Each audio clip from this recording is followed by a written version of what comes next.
King had to have these people around him. You have Ralph Abernathy, Juanita Abernathy. You have Coretta Scott King. You have all these people that are organizers around him that have radical thought, that have passionate thought. They have this agape love that King talked about.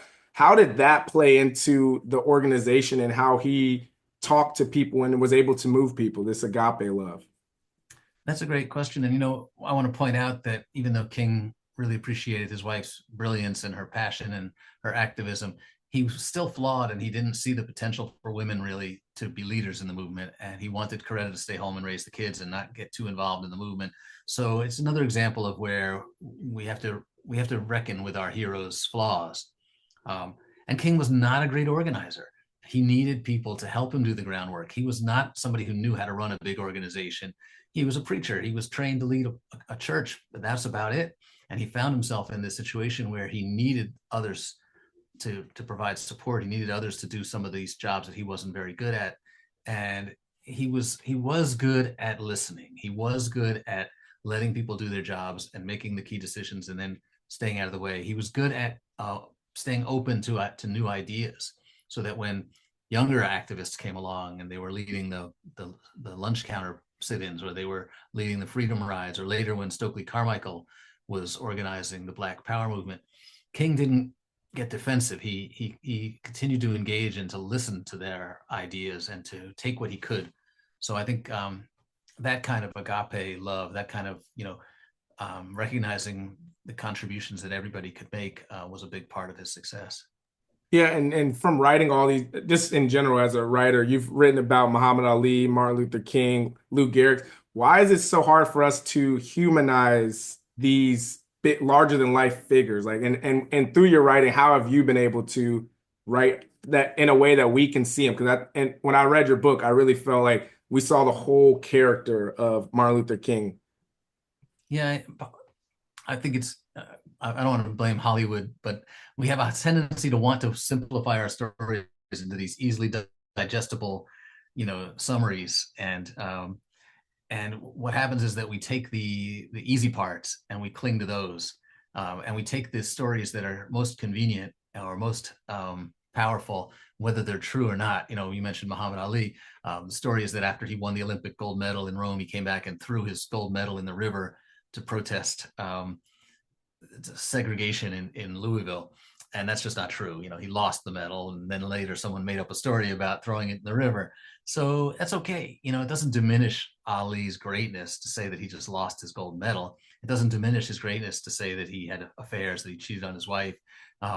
These are human beings. And I think that when you acknowledge their flaws, then their heroism is even greater, because you can see it in contrast to their flaws. But I think, Hollywood and even some of us, just in our instinct is that we want these simple version of the story. We want to be inspired by Mr. I Have a Dream. And we don't want to think about the parts that complicate that story. No, I think that's well said, and it goes into the Montgomery bus boycott, because you have someone that's at 26, and I know society always wants to make us, all right, at 26 you got to be doing this, you're doing that, but when King gets there, he's not exactly who we know him to be, but he's thrusted into this role where he becomes, all right, he is the new leader of the civil rights movement. Can you talk a little bit about some of those civil rights movement leaders, the older ones that kind of like, I don't know if I'm sure if King should be the person or what makes him this. Like, can you talk a little bit about that and how he was able to prepare himself through the Montgomery bus boycott? Right. Bus boycott begins end of 1955, and he's 26 years old, and suddenly he can't go back to just being a preacher anymore. The whole city is counting on him, and now the whole world is looking toward him. And he writes to one of his college professors and says, "What am I going to do? They're expecting me to be some kind of a superhero, and I have no clue what comes next." At the same time, all of these other activists, some of them are getting jealous. Like the NAACP is concerned that he's going to suck away support from them. Others are turning into him and saying, "Hey, you got to take this thing to another level. You got to go national with this. we need the Montgomery bus boycott 100 times over in cities all over the country, and you can do it. And he's just sitting there going, what am I supposed to do? How? And no, there's no blueprint for this. No one's ever done it before. So it's to his credit that he just decides that this is what God has called him to do, and he's going to just throw himself into it, and he's going to learn on the fly. He's going to make mistakes. The next couple of attempts to organize movements don't go very well, and he's being criticized. He's being, already described as like too old and too conservative, because he's what, now 31, so to his credit, he just keeps going, keeps trying. And I think what he recognizes is that even if he fails personally and his reputation is damaged, it doesn't matter, because he's pushing forward. He's trying to shine a light on racism and on inequality, and if he can get more people to see and more people to join the movement, then good things will happen. But he doesn't have a game plan. He doesn't have a career, a 5-year plan for his career. He's just making it up as he goes along.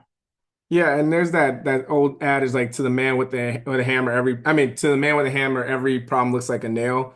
But it seems like, from at least the way you tell the story, or at least I'll ask this question is, do you feel like for each place that he moved, whether it was in Chicago, whether it was in Detroit, all these different places that he brought the movement to, do you feel like he brought the same organizational principles, or did you think that each city required a different mentality, a different type of organization, a different type of focus? I think each one was different in a way. I mean, he brings the same principles of nonviolence, of sort of seizing the moral high ground and trying to attract attention so that the movement grows. But each city, each movement, each protest was different depending on who was on the ground there and who was doing the grassroots organizing, and which leaders in the city were most effective, and how the city responded, how the white governing officials responded to his challenge.